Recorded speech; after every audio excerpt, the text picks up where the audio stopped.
Hello, and welcome to the Thoughtful Realtor Podcast. This is a podcast where we sit down for insights, stories, and conversations about all things real estate, running a real estate team here in California, and how we find our way as leaders and business partners.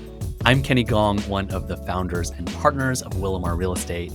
Today's episode is a one-on-one just between you and me, all about setting up the new year for success. At the end of every year, we take our whole team through a business planning process. It's a chance to reflect on the past year and both imagine and strategize the upcoming year. And I also love creating space to think about our lives more holistically. As a team, we're already making our way through our New Year business plans, but I thought it would be fun and hopefully useful to you to share some of the major elements of how we structure our planning. A business plan is never just about business. It's about energy, relationships, and what kind of life this work is actually supporting. So today, I want to take you through the three levels we use when we plan: high-level reflections, mid-level intentions, and low-level execution. So part one, high level, starting with the inner world. Before numbers, before strategies, before goals, we always start with how we want to live, grow, and show up. The first area we look at is what I call our core fuel. What actually energizes us? What drains us? What values do we want this business to express?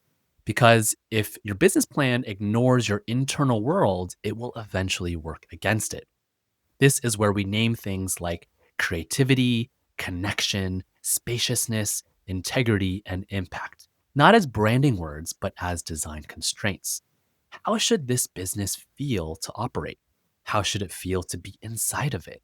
From there, we move into learning and growth. What skills are calling to be developed this year? Where are we being invited to mature? And what edges of ourselves need attention? We even bring in personal development frameworks because the truth is your business rarely outgrows your self-leadership. Then we center relationships and collaboration. Not just clients, but team members, partners, family, friends, and community. We ask, what kind of relationships do you want to strengthen this year? What kind of energy do I want to bring into the rooms that I'm a part of? And what kind of leader or collaborator do I want to be? Because connection isn't a byproduct of success, it truly, truly is the foundation of it. We also spend time defining what an abundant year really means. Of course, there are financial goals, but we also talk about time freedom, creative fulfillment, nervous system calm, and depth of impact. Because success that only shows up on a spreadsheet, it's usually hiding a cost somewhere else. And finally, we explicitly plan for well-being and recharge, health, energy, rest, rhythms. We talk about the practices and boundaries that make sustainability possible because burnout is truly not a business model that we want to be a part of. All of this eventually gets distilled into a very simple personal why. Not a mission statement, but an anchor. The reason this work matters, the reason the hard days are worth it. Part two, mid-level, from values to direction. Once we have a foundation that is clear, we move into strategy. This is where reflection becomes focus. We ask questions like, what single skill, habit, or mindset, if developed, would most elevate this year? Where did our best clients come from this last year? And how can we intentionally grow those sources instead of chasing new ones, the shiny objects? What consistent weekly actions truly move the business forward? What feels messy or heavy? And what systems would truly bring relief? What big projects are asking to be built? And what rooms or trainings would stretch us? From there, we identify just a couple of big intentions for the year. Not a massive list, not 20 goals, but a small number of directional commitments that everything else can align behind. This layer gives the year a sort of skeleton and spine. It clarifies what we're really saying yes to and what we're willing to stop doing and say no to. And then part three, the low level, turning intention into rhythm.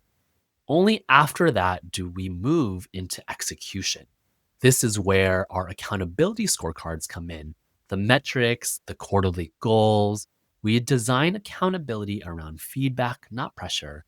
We ask what few behaviors, if done consistently, make this quarter successful regardless of outcomes. What can we track weekly that keeps us grounded and proactive and honest with ourselves? And we shape our first quarter goals to be very clear and very realistic, using our annual intentions, our numbers, and our actual capacity as reference points. This is where intention becomes lived reality, not through one big push, but through small, repeatable actions. So, one of the biggest lessons that planning has taught me is this: the quality of your year is rarely determined by one big decision. It's shaped by the questions you ask, the standards you set, and the rhythms that you return to. Your business plan doesn't need to feel rigid. It doesn't need to feel heavy. It can be a living document, a mirror, a compass. So, as you step into this new year, whether you're building a real estate business, whether you're in a different kind of career, or whether you're even starting a new chapter, I'd invite you to reflect on a few things. What actually gives you life?